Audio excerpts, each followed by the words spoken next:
Aliens Earth War, which was later reprinted as Aliens The Female War, stands as one of the most daring and controversial entries in the expanded Alien universe. Dark Horse Comics published the series in 1990, wrapping up the original trilogy which began with Aliens Outbreak and Aliens Nightmare Asylum. The story in Aliens The Female War takes the franchise into a bold, more terrifying new territory. Written by Mark Verheiden, with art by Sam Kieth and John Bolton. The Earth is completely infested by xenomorphs, and Ripley is leading a last-ditch mission to capture the alien Queen Mother. What follows is a haunting, action-packed storyline that still sparks heated fan debates. In this video, we will explore 13 such mind-blowing facts about Aliens The Female War comic book series and see what makes it special and different. But before we go into our explanation, we have a very small request. If you like our content, please support us by subscribing to our channel. This is a small click for you, but for us, it means a lot. Thank you. Let's begin. The return of Newt. Perhaps the most jaw-dropping moment from Aliens Earth War is the return of Rebecca Newt Jordan. The 1986 Aliens, directed by James Cameron, showed Newt as a traumatized yet brave little girl who was rescued by Ripley and Hicks. Newt quickly became a fan-favorite character who represented Ripley's newfound maternal instincts while also providing a sense of hope for the audience. However, in a shocking turn of events, the 1992 Alien 3 movie killed Newt in the opening sequence itself, even before the story could begin. This controversial decision almost erased her from the cinematic timeline. But Dark Horse Comics had different plans. Earth War, published 2 years before Alien 3, picks up Newt's story directly from Aliens. In this world, she is not killed, but grows older and continues to fight alongside Ripley and Hicks. Newt is no longer the helpless child trapped inside a flooding chamber in the comic. Instead, she grows into a young woman who is definitely traumatized by her past experiences, but more importantly, she isn't afraid anymore. In fact, she is capable of holding her own in combat against the xenomorphs. Her survival is a part of canon in the Dark Horse universe, providing fans a chance to see her character evolve into a hardened survivor. Newt's reformed story arc makes the comic feel like a true continuation of Aliens rather than just some other reboot. Her presence helps in keeping the emotional stakes high, especially through her bond with Ripley, which remains central to the storyline. By restoring her to the narrative, Earth War gave Newt a heroic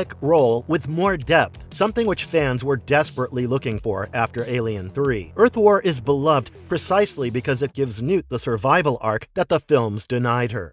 Why was Newt later renamed to Billy in reprints? Newt's return in Earth War was much anticipated and packed a powerful punch. Still, her revival caused major headaches when Alien 3 hit the theaters. Because the film's opening firmly established Newt perishing during cryosleep, the comics suddenly seemed to contradict the cinematic canon. Dark Horse was left with a tough choice: either abandon their ongoing Alien universe or find a clever way to still incorporate Newt's presence. They chose the latter. In order to fix the clash of continuity, Dark Horse went ahead to reprint Earth War and all of its preceding comics with subtle yet significant changes. The most famous among these changes was the renaming of Newt to Billy. This implied that the character whom the fans had followed till now in the comics was no longer the same Newt from the films, but instead a different survivor with a similar backstory. The change was first revealed in the novel adaptations Aliens Earth Hive, Nightmare Asylum, and of course, The Female War. The continuity problem was resolved, but not all fans were happy with the change. Few of them appreciated the effort of Dark Horse Publications to avoid openly contradicting Alien 3, but others saw it as an unnecessary exercise which stripped away much of the emotional weight of the beloved character of Newt. After all, the comics were so compelling just because they continued Ripley and Newt's story as per the fans' demands. Renaming the character felt like losing Newt all over again. Still, the renaming of Newt to Billy ensured that Earth War could still be enjoyed as part of a parallel continuity. Billy developed her own fan following over time, and readers started appreciating her distinct voice and growth separately from Newt. The renaming was definitely controversial, but it allowed the comics to survive even after Alien 3 completely reshaped the cinematic canon.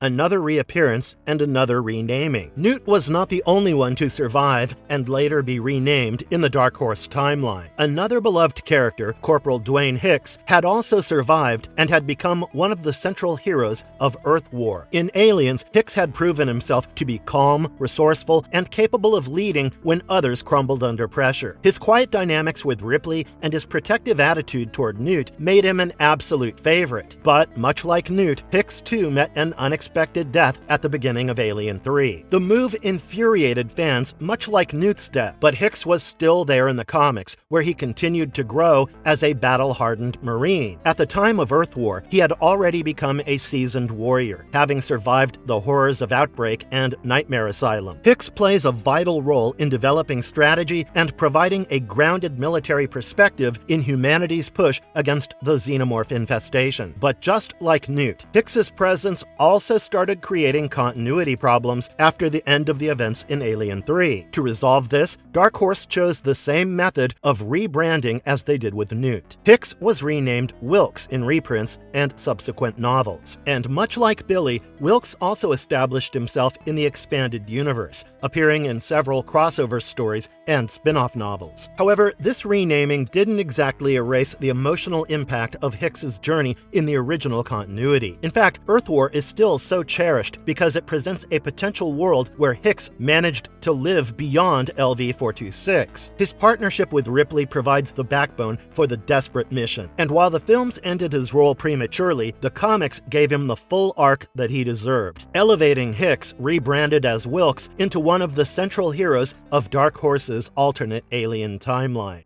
The depiction of Earth as a xenomorph hellscape. Perhaps one of the most chilling features of the Earth War is the way it shows Earth itself. At the start of the comic story arc, the planet has been almost entirely consumed by xenomorphs. Human cities, which were once the heart of human civilization, have become infested with xenomorphs crawling on their streets. The few lucky survivors are also scattered into small communities, while the xenomorph menace spreads unchecked day by day. It was really shocking to see Earth, looking at the unprecedented carnage, which wasn't shown in any film up to that point. The alien horror in the movies always took place in a remote colony or a space station, but comics brought the infestation to the very doors of humanity. Earth War is one of the darkest stories in alien lore, precisely because of this. It's a stark reminder of how quickly a civilization can collapse when faced with an unstoppable predator. There's nowhere left to run, and human technology seems powerless against the endless swarms of xenomorphs. This is the setting which eventually leads to Ripley's ambitious yet desperate plan of capturing the Xeno Queen, in which humanity finally succeeds.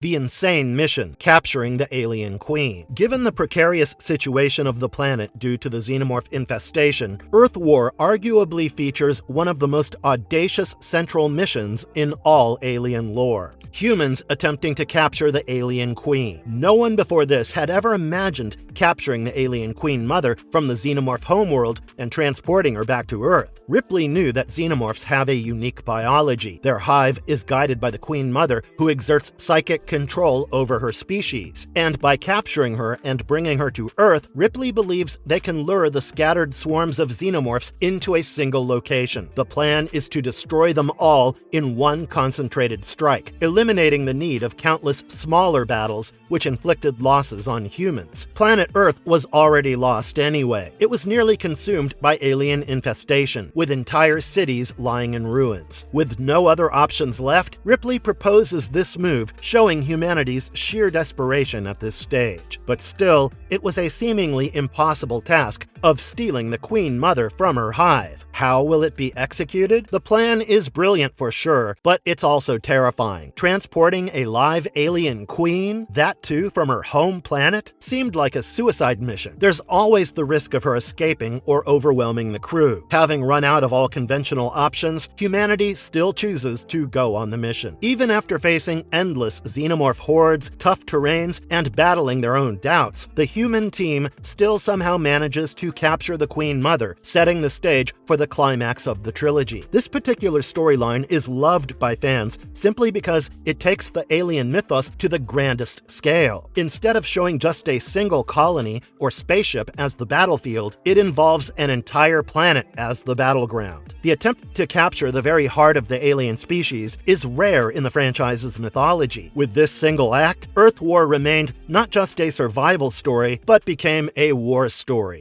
Ripley's role: a nearly insane mission leader. Tough times lead to tough men, and also tough women. The insane situation of Earth needed someone equally insane to get rid of the xenomorph problem, and Ellen Ripley takes the mantle with her brave, rational, and deeply compassionate ways. In the movies, Ripley is the ultimate survivor, fighting against cinema's most terrifying alien monsters. But in the comics, she is not simply a survivor. Earth War gives her story a much darker turn. She was known to display empathy and rational thinking even under extreme duress in the cinematic universe.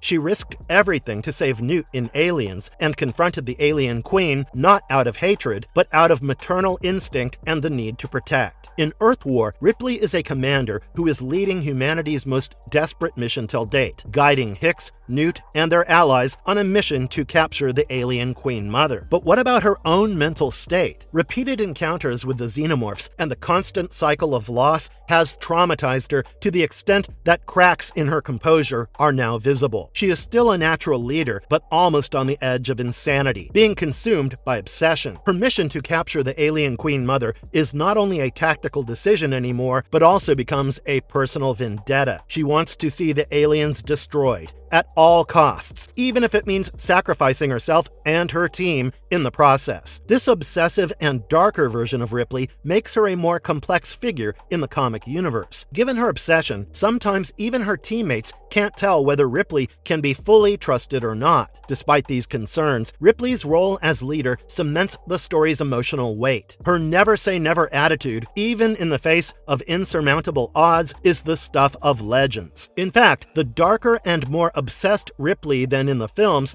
is what makes her role in Earth War unforgettable. How did Earth War influence the later Alien storylines? Despite such a gripping and innovative storyline, Aliens Earth War is not considered canon. Still, the comic's influence can be seen throughout the entire Alien franchise. One of its most striking contributions is the concept of Earth being completely overrun by xenomorphs. At the time of publication, the cinematic universe had barely hinted at infestations on isolated human colonies. The comic took the concept way ahead, showing the aliens having reached humanity's home planet. The idea was later adapted in the 1997 film Alien Resurrection. Earth is not shown as completely infested, but is definitely in decline, somewhat echoing the bleakness of Earth War. Even the concept of large-scale infestation is adapted in several Alien video games, such as Aliens vs. Predator and Aliens Infestation. After Earth War, the alien Queen Mother also became a recurring element in expanded lore. Later novels, comics, and games referenced a supreme ruler within the xenomorph hierarchy. But still, the most important contribution of Earth War in shaping the alien universe would be continuing the story of Hicks and Newt's survival. Even though Alien 3 wiped away that possibility, fans continued to cherish the alternate path shown in the comics. So much so that Earth War is actually regarded as the true sequel to Aliens by many fans. The comic's DNA can be seen in every attempt to broaden the alien universe into an epic war setting. And as Jesse Pinkman from Breaking Bad said while introducing Walter's new recipe to Tuco Salamanca, "It might be blue, but it's the bomb." Earth War may not exactly be canon, but it's definitely the bomb. The way the comic has dared to expand and enrich the scope of alien lore is simply marvelous and unforgettable.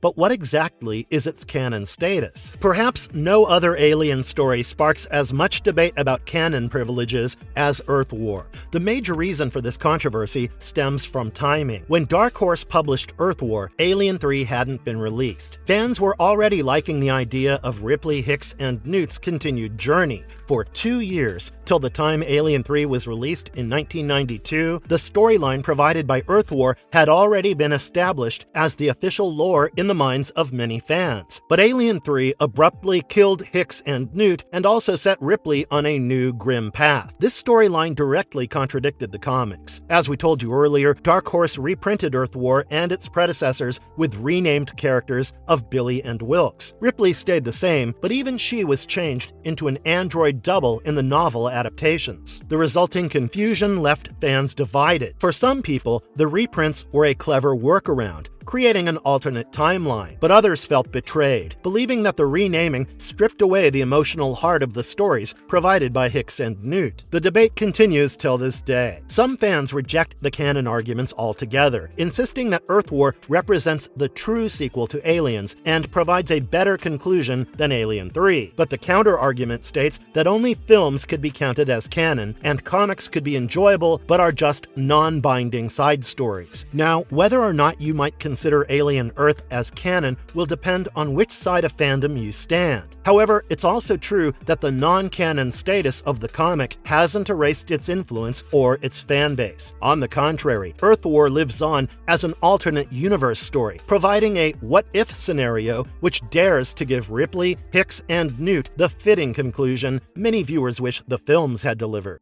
What shocking fate awaits Earth after the Queen is captured? Ripley and team's super efforts succeed, and they are finally able to capture a xenomorph queen. But what unfolds next was highly unexpected. Ellen Ripley, Hicks, and Newt lead this risky operation, believing that once they had control of the Queen, saving humanity would be an easier task. And the plan even succeeds, but only initially. Swarms of xenomorphs followed their Queen to a new location. Yet the result is far from hopeful. By this point, Earth has already been destroyed beyond repair. Most of the human population has been wiped out or displaced, while the infrastructure lay in shambles. The supposed victory for humanity comes at a crushing cost. Their homeworld is no longer habitable. Even with the xenomorph threat temporarily drawn away, toxic conditions, ruined farmlands, and mass devastation have left the Earth barren. Refugees and survivors are still scattered across colonies, struggling with few resources. The ending leaves a bitter truth that survival does not equal restoration. Earth War leaves readers with the haunting reality that humanity might have lost its cradle forever. The question now is not about Earth's liberation anymore, but about its effective fate with the infestation. Did a real-world event inspire the tone of the comic? Writing and storytelling have always been the product of its time. The influence of the era in which a creative piece is created is bound to be present. And when Aliens Earth War was released in 1990, the global landscape was already scarred by televised images of destruction and displacement. The Gulf War began in that same year, and one couldn't help but see the war's influence on the bleak tone of the comic. As the news broadcasts repeatedly featured bombed-out cities, devastation caused by oil fires, and masses of civilians uprooted by violence, it all sounded similar to the ruined landscapes and refugee environment within the Aliens narrative. Writer Mark Verheiden actually drew from the current global events of the time to include those contemporary fears in his story. After all, the destruction caused by the xenomorphs was no less than war. Just like the Gulf War revealed the destructive capacity of modern weaponry and the vulnerability of civilians, Earth War also reflected humanity's inability to protect its homeworld. By drawing parallels between a fictional alien invasion and televised global conflict, Dark Horse gave the Aliens franchise a sharp, modern relevance. Earth War was no longer just a sci-fi horror tale, but became a reflection of the destruction caused in the Gulf War. How does Ripley's arc end in this series? Ellen Ripley's role in Aliens Earth War provides both a conclusion and a warning of her cinematic fate. The films might have ended her story abruptly, but the comic presented her as a battle-hardened leader determined to end the war once and for all. Throughout the series, Ripley is shown to be unrelenting and willing to sacrifice everything for humanity's survival. This obsession of hers reaches its climax when she chooses to give her life in the final battle. With a decisive self-sacrifice, Ripley ensured the plan succeeded but had to pay with her own survival. Later, the same events happen in Alien 3, where Ripley again sacrifices herself to prevent the alien threat. The similarity between her comic book and cinematic deaths is striking. Both the ideas look a tad similar, although developed independently, as the Earth War storyline was conceived before Alien 3's release. In both stories, Ripley remains the ultimate protector of humanity, even at the cost of her own life. By ending her arc with sacrifice rather than survival, the comic stays true to the tragic spirit of the Alien franchise. Ripley's fate in this series underscores the idea that victory against the xenomorphs always demands personal loss, and that her destiny is tied not to triumph, but to ensuring others have a chance to live. What was unique about Dark Horse's publishing approach here? Dark Horse Comics made a bold decision at the time of the release of Aliens Earth War. These decisions took the alien lore created by Dark Horse on a different trajectory, not only from the movies, but also from its own predecessors. In fact, it created an entirely alternate timeline. The way it carries forward the story of fan-favorite characters differently from the movies was groundbreaking. Most of the licensed comics at the time always stayed closely tied to their source material, but Earth War really broke the mold. By ignoring the film canon, Dark Horse gave its writers and artists freedom to explore stories on a larger, more apocalyptic scale, and even the fans seemed to like it. This approach opened the doors for modern, expanded universes, where multiple timelines could coexist. For readers in 1990, it was refreshing to see their favorite characters continuing their story arcs without being influenced by Hollywood decisions. Why does Earth War still resonate with fans? There must be a reason why even after 3 decades since Alien Earth War has been released, it still continues to resonate with fans. There are several reasons, actually. The unique publishing stance which we told you about is a major one. The comic asks the question which the movies never did. What if the aliens reached Earth? The very shift in the scale gives readers a chilling vision of humanity's nightmare. It made Earth War a fan favorite and showed how licensed media could also experiment boldly rather than simply replicate the existing canon. The comic also expanded the alien lore by featuring the Queen Mother for the first time. The concepts of such a large-scale infestation of the Earth and psychic hive control of the xenomorphs was something which wasn't seen before. Earth War really resonates even today because it consists of the trademark terror and cosmic horror of the Alien franchise while also providing a more fan-favorite version of events. Marvelous verdict. Alien Earth War, or Female War, will always be remembered for its bold take on the contemporary alien lore. It would be unfair to say that the comic entirely redefined the lore, but the way it introduced its own version of events is unprecedented. Never before had a comic based on a particular franchise tinkered so much with its original storyline and still become a fan favorite. Tell us which particular fact about this comic you like the most. Drop your favorite moments from Alien Earth War in the comments, and stay tuned for more such mind-blowing videos. And if you liked our content, don't forget to leave a like and subscribe to us if you haven't already. Have a good one, and be safe. Thanks, everyone.